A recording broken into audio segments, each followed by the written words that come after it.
Equipping police officers with the necessary investigative skills was the aim of a two-day workshop for 30 officers of the Special Victims Unit and, by extension, the Royal Grenada Police Force.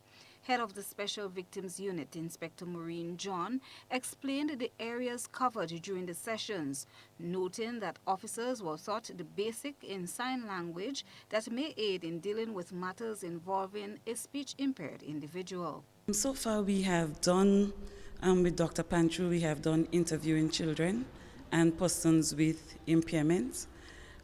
Yesterday we had Mrs. Jackie Silibok, who spent some time with us looking at the whole sex versus gender agenda.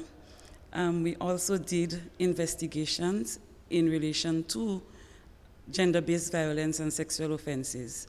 Earlier yesterday morning too, we had ASP Douglas of the Community Relations Department who expounded on the laws relating to sexual offenses and domestic violence. So, keeping up with the change in time, it is important, hence this training, Inspector John said. So we are looking at strengthening the skill sets of these police officers to respond to matters of gender-based violence, child sexual abuse, and other forms of violence. I am a firm believer in training, and I don't believe that we can empower persons too much. The world we live in now is evolving, and everyday practices change in whatever field you function.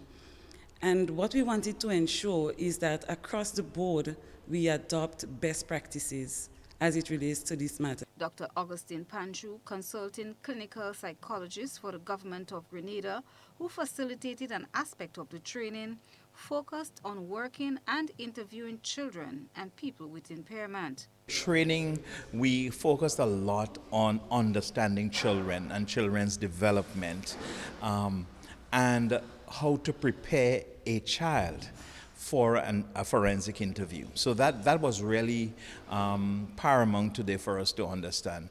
So we do a lot of preparatory work when we're working with children to gain their trust, to build rapport, and to be able to have them very comfortable in the environment in which we are going to interview, so that the information that we gather from them will be authentic information. We ought to do in the training today is to prepare these officers of how to understand the difference when a child is telling the truth or when a child is wanting to make you like him or her.